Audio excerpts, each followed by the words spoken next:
21వ లైస్. పొద్దున్న లేస్తే అబద్ధాలేగా. నీకు నాకు చెప్తే పర్లా, గవర్నర్ గారికి అబద్ధం చెప్పావుగా. 9 లక్షల కోట్లు అని. 9,60,000 కోట్లు 50,000 కోట్లు ఆంధ్రప్రదేశ్ గవర్నమెంట్ అప్పు అని చెప్పి ఆయన చేత కూడా అబద్ధం చెప్పించావుగా. గవర్నర్ చేత అబద్ధం చెప్పిస్తారు ఎవరైనా?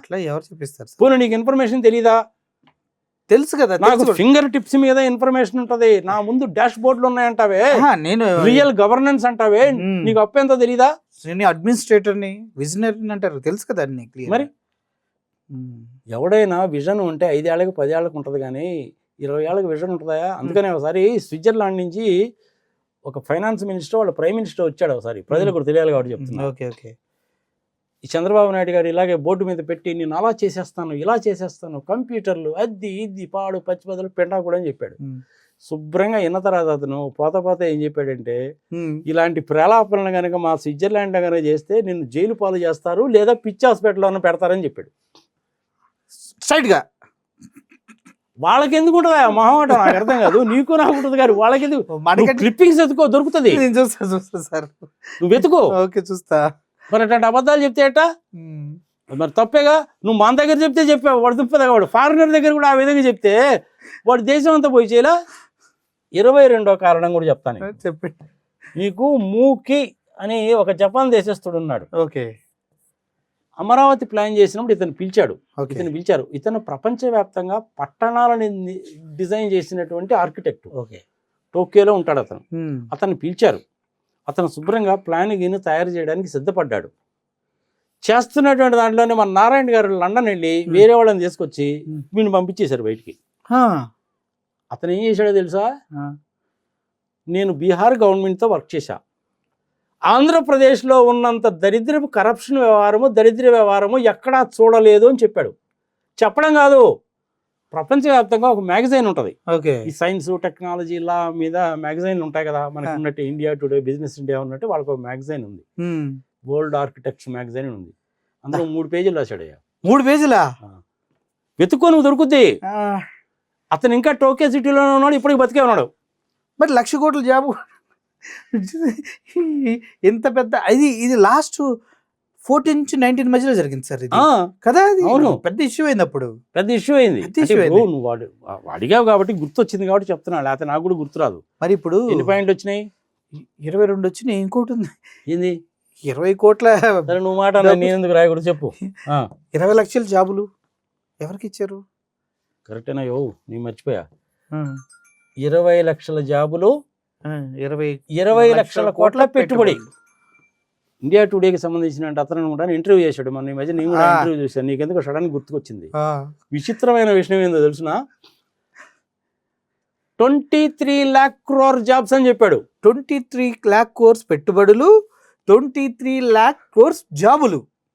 23 lakh crore జాబులు కాదు, 23 lakh crores జాబ్స్. అదే సార్, భూమి మీద 8. అరే నీకు ఎట్ట కుదురుతుందా? అసలు మొత్తం ప్రపంచ జనాభా 800 కోట్లు అయితే ఆ లెక్కను క్యాలిక్యులేట్ చేస్తే ఒక్కొక్క మనిషికి 20,000 ఉద్యోగాలు వస్తాయి. అవును, ఒక్కొక్కడు 20,000 ఉద్యోగాలు చేయాలట. మరి ఏదో పాపం 75 సంవత్సరాలే చిప్పు తప్పింది వదిలేసాము, ఏదో పొరపాటున అన్నాడు. 20,000 ఉద్యోగాలు అని ముందు చెప్పాడు. అవును, ఇప్పుడు ఇది తర్వాత మళ్ళీ ప్లస్ అన్నాడు. అవును, ప్లస్ అన్న తర్వాత 22 చెప్పాడు. ఏమైంది నీకు అప్పుడు? అది 20 ప్లస్ 22 అంటే 42 లక్షలు కావట్లా? అవును, పెద్దోళ్ళే పాపం. 75 ఏళ్ళు వచ్చినాయి. ఆయన ప్రెసిడెంట్ అయిపోవాలని, ఆయన కొడుకుని ముఖ్యమంత్రి చేసుకోవాలని తాపత్రయపడుతున్నాడు. బుచ్చయ్య చౌదరి గారు లాంటి వాళ్ళని కూడా తీసి వెనక బెంచ్లో కొడుకు ముఖ్యమంత్రి అయితే మా పవన్ కళ్యాణ్ అయిపోవాలి. ఎవరు? ఆయన కొడుకు ముఖ్యమంత్రి అయితే. మీ పవన్ కళ్యాణ్ చెప్పాడు కదా, 15 సంవత్సరాల వరకు గవర్నమెంట్ ఉంటామో చంద్రబాబు నాయుడు ముఖ్యమంత్రిగా ఉంటారని మీ పవన్ కళ్యాణ్ చెప్పాడుగా. ఓకే, మొన్న కూడా లోకేష్ గారు కూడా అదే చెప్పారు. ఒకే ఒక విజనరీ నాయకుడు మనకి చంద్రబాబు నాయుడు. అంటే నీకు దీన్ని రౌండ్ ఫిగర్ 20 చేద్దామని కోరుకుందా? ఉంది సార్ నాకు. చెప్పు. ముఖ్యంగా 24 2 డజన్లు. ఇప్పుడు ఆరోగ్యశ్రీ ఇటువంటి హెల్త్ రిలేటెడ్వి అవి ఆపేశారు. ఒకటి పిపిపి మోడల్ గురించి ఏంది? ఓహో, పిపిపి ఒకటి ఉంది కదా, ప్రైవేట్ పబ్లిక్ పార్ట్నర్షిప్. దానికి ఆయన ఏం చేశాడు తెలుసా? 45 years ఇండస్ట్రీ కదా, ఇంకొక పి యాడ్ చేసి పి పి పి పి అన్నాడు. ఈ పీపీపీ మోడల్ అనేటువంటిది 25 సంవత్సరాల నుంచి దేశంలో ఉంది. ఓకే. ఆ పీపీపీ మోడల్ సిద్ధాంతం ప్రకారమే వాజ్పేయి గారు నేషనల్ హైవేస్ తీసుకొచ్చాడు. మంచి ప్రోగ్రామే. ఆ రోజుల్లో గవర్నమెంట్ దగ్గర డబ్బులు లేవు. ఓకే. యాక్చువల్గా దేశంలో ఉన్నటువంటి ఆ నేషనల్ హైవేస్ అన్నింటినీ ఆ రకంగా కానీ తీర్చిదిద్దాలంటే ఇంచుమించుగా 68,000 కోట్ల రూపాయలు అయ్యేటట్టుంది ఆ రోజుల్లో. వరల్డ్ బ్యాంక్ దగ్గరికి వెళ్తే ఈ 68 లక్షల కోట్ల రూపాయల డబ్బులు కనుక తెచ్చుకుంటే వాళ్ళకి ఫారిన్ కరెన్సీలో ఇంట్రెస్ట్ కట్టాలి. అందుకని ఆయన ఏం చేశాడు అంటే ఈ పీపీపీ మోడల్ అనేది తీసుకొచ్చారు.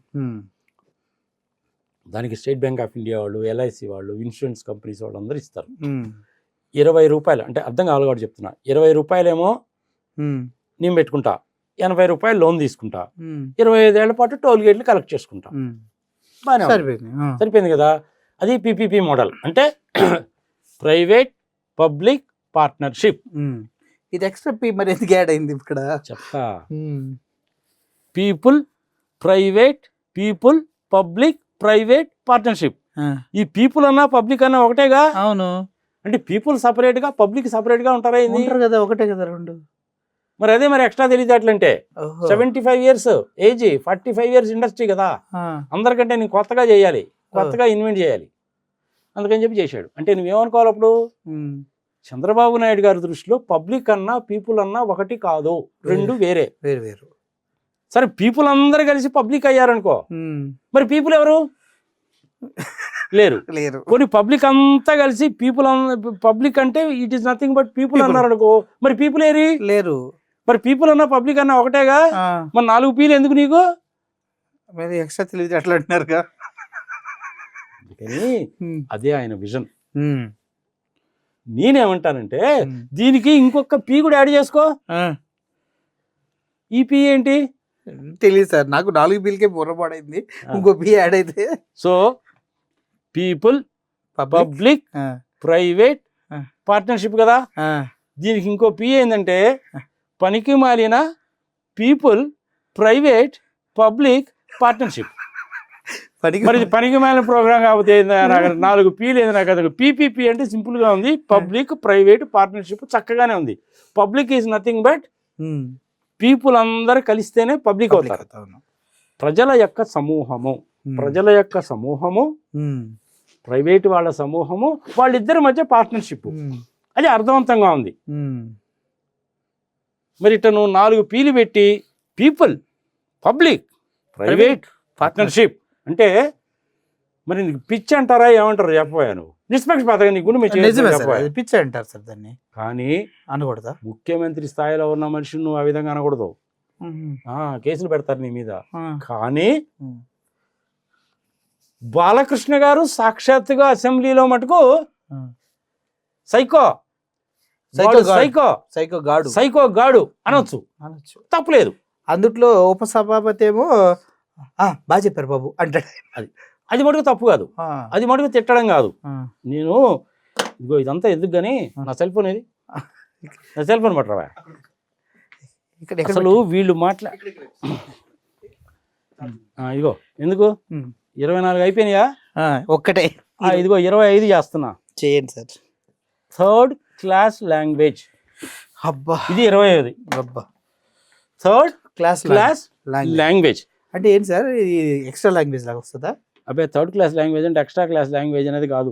తెలుగు, ఇంగ్లీష్, హిందీ లాగా నీచ, నికృష్ట, దరిద్ర, దిక్కుమాలిన, దౌర్భాగ్యపు, ఇల్లీగల్, ఇమ్మోరల్, అనెథికల్ భాష. ఏంటది? ఎవరు సార్ అట్లాంటి భాష మాట్లాడేది? బుర్రన్నాడు ఎవడన్నా అట్లాంటి భాష మాట్లాడతాడా? అరే మాట్లాడారు కదా అంటుంటే ఎవరైనా మాట్లాడతారంట.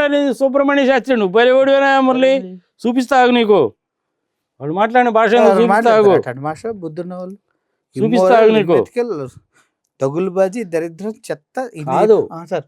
నీచ, నికృష్ట, దరిద్ర, దిక్కుమాలిన, ఇమ్మోరల్, ఇల్లాజికల్, ఇల్లీగల్ భాష. 8 ఉన్నాయి అబ్బా. 8 ఉంటాయి. నువ్వు ఏదైనా సరే లెక్కేనబ్బా అది.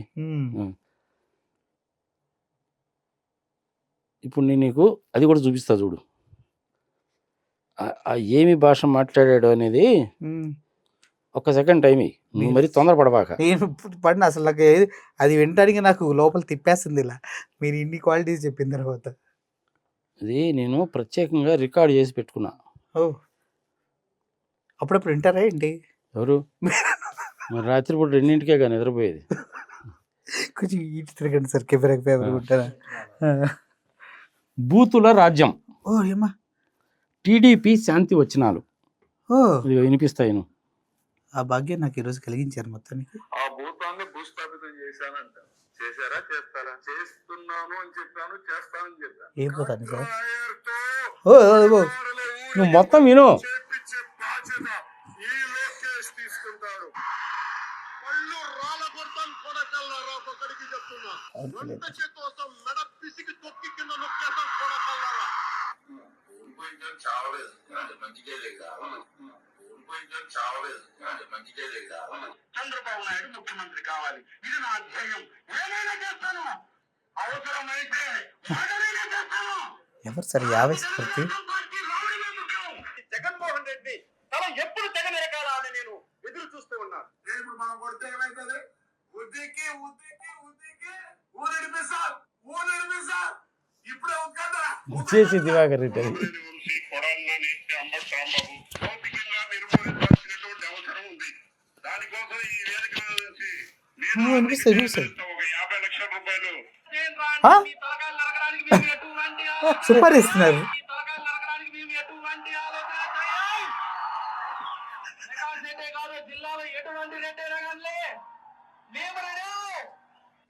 చేయాలనేటువంటిది చాలా మాక్సిమం ప్రయత్నం చేస్తాం. మన అంటే భౌతికంగా మిమ్మల్ని పొలిటికల్ గా ఎలిమినేట్ చేయాలనేటువంటి పరిస్థితి. రంగాయల విషయంలో సక్సెస్ అయినాడు, నా విషయంలో ఫెయిల్ అయినాడు. భూతాన్ని భూస్థాపితం చేశానంట. చేశారా? మీరు అన్నది చాలా తక్కువేమో, 8 చెప్పారు. ఎంతటితోటి అయిపోవాలా. ఇంకోటి కూడా వినిపిస్తా విను. సార్ చెవులో వచ్చి రక్తం వచ్చి చచ్చిపోతే ఎవరు సార్ రెస్పాన్సిబుల్? ఎవరు?